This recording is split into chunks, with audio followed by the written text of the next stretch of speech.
비트코인이 핵심 키다. 네, 여러분 반갑습니다. 비트캐쳐입니다. 크립토 시장 최고의 회방꾼 이 게리 겐슬러가 또다시 게리 겐세이로 변신해서 크립토 시장 분위기가 좀 살아나려고 하니까 태클을 바로 걸어버렸습니다. 이번에 게리 겐슬러 위원장이 CNBC의 방송에 나와서 가상자산은 대부분 미등록 증권이다 라고 하면서, 그러니까 사회자가 그러면 이더리움은 증권입니까 아닙니까? 라고 하니까 또 여기서는 대답을 못합니다. 항상 이런 식으로 다 증권이라고 얘기해놓고 이더리움 증권이냐고 물어보면 나는 모르겠다, 이런 스탠스를 보이니까 어떻게 됐습니까? 또다시 시장이 불확실성으로 전반적인 하락 조정이 나왔고, 또한 이더리움에 대한 불확실성이 커지니까 어떤 것들이 빠집니까? 알트코인들도 줄줄이 또다시 약세 흐름을 보여주고 있는 가운데, 특히나 더 이런 시기에 게리 겐슬러가 이더리움에 대해서 저렇게 비관적으로 얘기하는 게 치명적이냐? 바로 5월은 어떤 발표가 있습니까? 이더리움 현물 ETF 최종 데드라인이 이제 2주 남짓 남았는데, 이 시기에 게리 겐슬러가 모든 자산은 증권이다, 이 얘기는 뭐냐? ETF 승인 안 해주겠다를 지금 돌려 얘기하는 거와 비슷하다. 그렇기 때문에 많은 투자자분들은 비트코인 현물 ETF 대다수가 승인될 줄 알았습니다. 하지만 이더리움에 대해서는 이미 블룸버그 ETF 형제 큰형인 에릭 발추나스도 얘기한 것처럼 이더 ETF 승인 확률은 25% 미만이다. 그렇기 때문에 비트코인 승인될 때와는 다른 국면이라는 거 인지해야 된다라고 얘기를 이미 했었고, 대부분의 투자자분들도 이더 현물 ETF 승인은 운이 좋으면 되는 거고 안 될 가능성이 크다라고 이미 인지를 하고 계셨을 겁니다. 그렇기 때문에 만약에 5월 23일 날 승인을 받지 않는다고 하더라도 단기적으로 조금 이더리움이 악재로 인해서 조정은 나올 수 있지만, 저는 이더리움은 죽지 않는다. 이번 사이클에서 비트코인이 상승하면 이더리움은 갈 수밖에 없다라고 개인적으로 보고 있습니다. 그 이유는 왜냐하면 RWA, 지금 블랙록이 뭘 하려고 합니까? RWA 시장, 실물자산 토큰화로 완벽하게 시장을 점령하려고 하고 있는데, RWA에서 제일 중요한 네트워크가 뭐냐? 단연 이더리움이라는 거. 이더리움 현물 ETF 출시 안 되면 많은 분들이 이더리움 폭락한다, 이더리움 망한다, 끝났다, 이런 식으로 보시지만, 사실 현물 ETF 승인이 안 되더라도 RWA 시장을 확장시키는 한 이더리움은 죽을 수 없다라고 개인적으로 보고 있습니다. 그리고 더더욱 중요한 거, 블랙록만 지금 RWA를 추진하는 게 아니라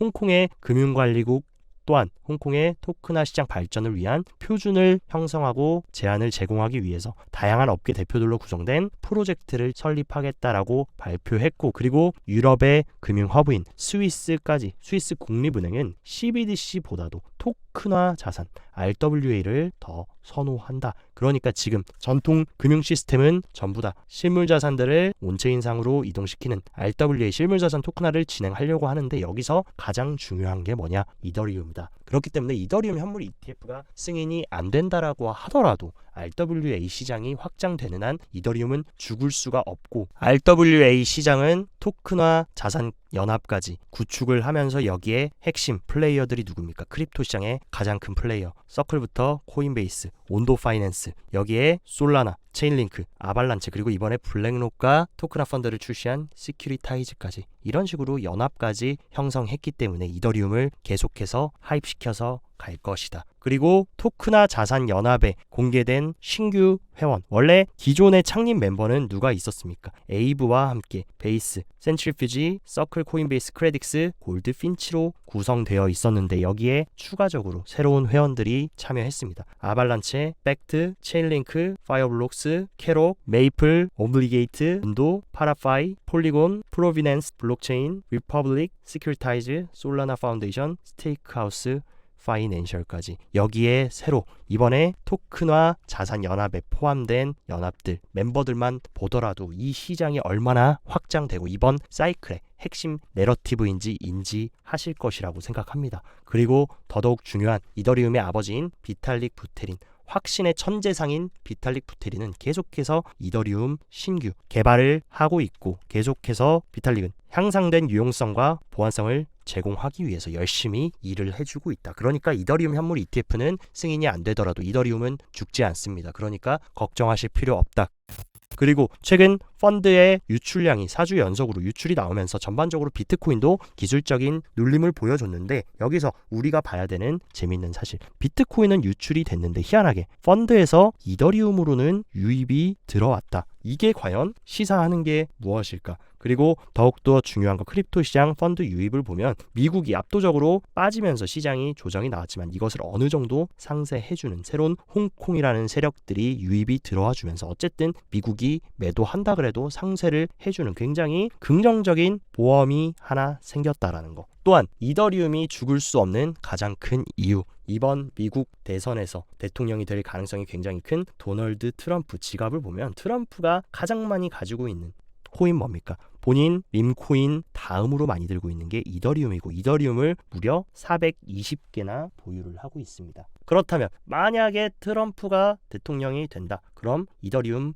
죽이겠습니까? 살리겠습니까? 본인이 가장 많이 들고 있는 코인 중 하나인 이더리움 절대 죽일 일이 없다라는 거. 그리고 또 하나 이더리움 현물 ETF가 출시되는 것은 제가 봤을 때 결국에 시간 문제다. 왜냐하면 게리 겐슬러는 이더리움도 증권이기 때문에 ETF를 출시 안 해주려고 하고 있는데 지금 리플이 싸우고 있습니다. 리플이 증권법 관련해서 지금 SEC와 굉장히 맹렬하게 싸우고 있고 만약에 리플이 이번 증권법 소송에서 승소한다. 그렇게 되면 리플은 증권이 아니다. 그러면 이더리움도 증권이 아니게 되고 그러면 이더리움 현물 ETF도 다시 재차 기관들이 신청했을 때 그때는 게리 겐슬러가 거부하기 쉽지 않다. 그렇기 때문에 리플 소송에 대한 최종 판결도 9월 올해 하반기에 나올 예정이기 때문에 여러분들도 이 리플 꼭 리플뿐만이 아니라 리플 소송이 중요한 이유는 모든 알트코인이 증권이냐 증권이 아니냐를 판가름해 줄 수 있는 그런 좋은 선례 기준이 될 수 있기 때문에 중요하다고 말씀드리는 겁니다. 그러니까 리플 소송도 우리가 그냥 넘어가서는 안 되고 계속 추적해서 가야 되는 이벤트라는 거 여러분들이 명심을 하시고 어쨌든 간에 기관들의 비트코인 현물 ETF 채택은 점점 가속화되고 있고 무려 4,380억 달러 자산 관리사인 서스퀘나가 지금 비트코인 현물 ETF를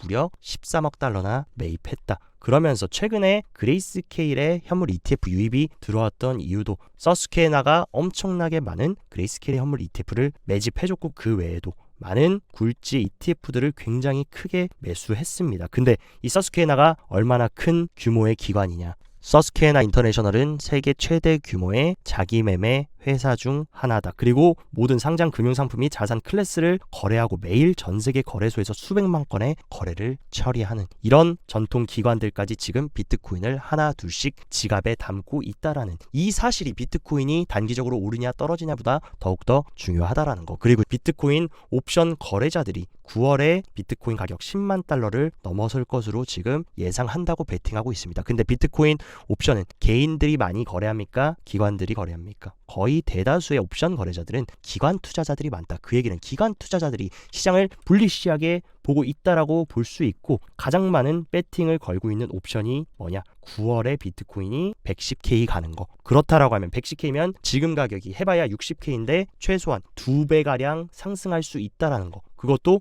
9월달 4달 안에 이렇게 갈 것으로 많은 기관들이 베팅을 하고 있다는 겁니다. 단기적으로 흔들릴지언정 어쨌든 대선이 가까워지면 가까워질수록 비트코인이 크게 상승할 것이라고 기관들이 점치고 있고 베팅을 하고 있는 만큼 중장기적인 움직임엔 전혀 걱정하실 게 없다. 그리고 미국의 유권자들 이번 대선에 있어서 비트코인이 핵심 키다. 미국 대선에서 비트코인이 핵심 키라고 이렇게 얘기했다면 바이든이고 트럼프도 할 것 없이 비트코인 시장 비관적으로 보겠습니까? 아니면 본인들 재선하기 위해서 좋은 쪽으로 풀어주겠습니까? 당연히 후자로 갈 수밖에 없다라는 내러티브는 여러분들이 명심하셨으면 좋겠다.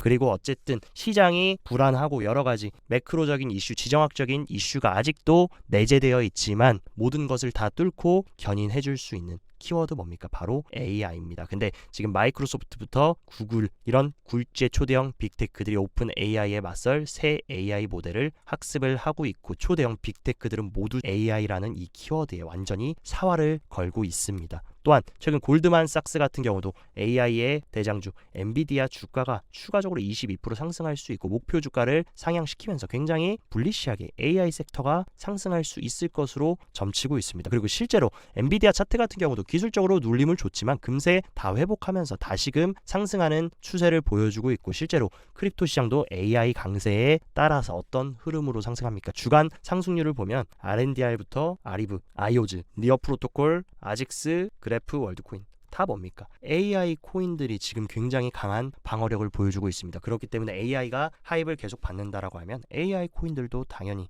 시장이 불안하고 이더리움으로 인해서 알트코인들도 흔들리더라도 AI는 독자적으로 AI 키워드를 타고 상승할 수 있는 그런 내러티브를 형성할 수 있고, 가장 중요한 거 제가 봤을 때는 이번 5월 22일 날 어떤 발표가 있습니까? AI의 대장인 엔비디아의 실적 발표. 미국의 어닝 시즌인데 제가 봤을 때 그 중에서도 가장 중요한 기업은 엔비디아 실적이 어닝 서프라이즈가 나오냐 어닝 쇼크가 나오냐, 이게 사실 제일 중요하고, 만약에 엔비디아가 지금 추세처럼 계속 또다시 어닝 서프라이즈를 보여준다라고 하면 매크로고 뭐고 지정학 이슈고 상관없이 미 증시부터 코인 시장까지 견인해서 올려쳐줄 가능성이 굉장히 큽니다. 그렇기 때문에 5월 22일에 있는 엔비디아 실적 정말 중요하니까 이 부분은 무조건적으로 여러분들이 체크하고 추적하시면서 가야 되고, 하지만 한 가지 조금 걱정되는 사실은 살아있는 전설적인 투자의 드러켄 밀러가 AI가 단기적으로 과대평가되어 있다라고 하면서 엔비디아를 대거 본인은 매도했다라고 이번에 밝혔습니다. 그렇기 때문에 지금 어떤 분위기입니까? 혹자들은 AI 너무나 지금 거품이고 과열이다.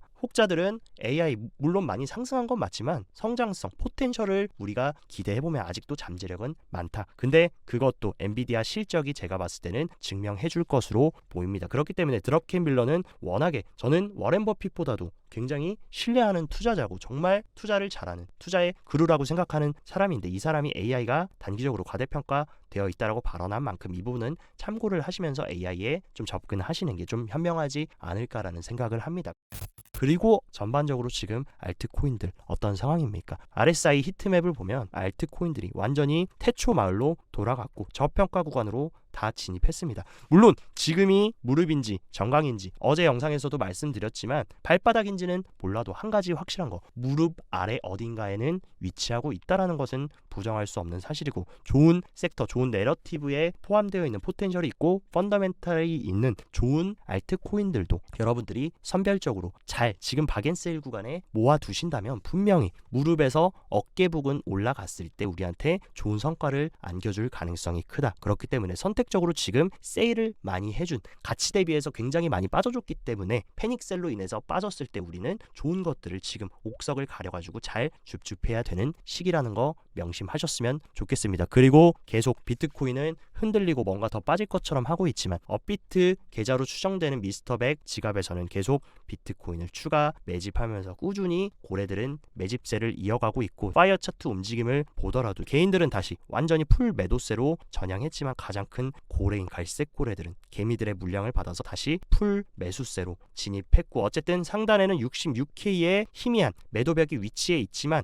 갈색 고래뿐만이 아니라 보라고래, 빨간 상어들까지 같이 고개를 들어주면서 매수로 동참해준다라고 하면 저는 충분히 다시 상방 흐름을 이어줄 수 있는 그런 자리라고 생각합니다. 그리고 몇 가지 온체인 데이터들을 살펴보자면 많은 분들이 또 비트코인이 바로 안 올라주고 바로 상승이 안 나와주고 또다시 뭔가 지지부진하게 횡보를 하니까 이번 반감기 사이클은 과거와는 다르다, 폭락한다, 5K 간다, 10K 간다 얘기하지만 과거 반감기 이후에 사이클 흐름을 비교해보면 과거 사이클과 전혀 다를 것이 없이 정상 궤도로 지금 잘 가고 있습니다. 우리의 위치는 이 정도 부근인데 이 정도 부근에서는 다 반감기 이후에 잠깐 흔들리면서 이런 불안정한 모습을 보여주다가 결국에는 상승하는 흐름, 이번 사이클도 전혀 다르지 않을 것이라고 저는 보고 있고, 단기 홀더들의 시장 가격, 단기 홀더들의 평단가 밑으로 상승장에서는 단기 홀더의 평균 단가 밑이나 그 부근으로 가격이 내려와줬을 때는 사이클에서 굉장히 좋은 눌림목, 바이더딥 구간이었다라는 것을 보여주고 있고, 단기 홀더의 MVRV 같은 경우도 최근에 굉장히 크게 상승했을 때 과열이 되어 있었지만 이번에 다 팔고 도망치면서 또다시 0포인트 부근에 돌입했다. 그 얘기는 과거에 이런 부근들은 어떤 자리였습니까? 시간이 지나고 나면 공포스럽긴 했지만 좋은 물량을 늘려갈 수 있는 자리였다라는 것을 여러분들이 온체인을 통해서 패턴을 명심하셔야 된다. 그리고 또한 단기 홀더들의 비트코인 실현 시총 같은 경우는 최근에 신규 투자자분들이 많이 들어온 것은 맞다 하지만 과거 불장 때의 단기 홀더 실현 시총까지 가려면 아직도 갭이 많이 남아있고, 비트뿐만이 아니라 이더리움은 훨씬 더 엄청나게 저평가되어 있는 상황입니다. 지난 불장 당시 이더리움의 단기 홀더 실현 시총은 이 구간 정도까지 올라왔었는데 지금 이더리움은 한참 바닥이라는 거. 그러면 지난 불장 정도 수치까지 올라오려면 엄청난 갭이 남아 있다라는 거. 물론 비트코인도 중장기적으로 상승하겠지만 이더리움이 굉장히 저평가 구간이라는 것은 여러분들이 잊으시면 안 됩니다. 그리고 어쨌든 단기 트레이딩 하시는 분들 위해서 단기적인 차트 흐름도 한번 좀 체크를 해보자면 일단은 하락세기 상단을 돌파해줬고 이런 식으로 리테스트 맞춰줬지만 계속적인 어쨌든 하방 압력을 받으면서 이 구간을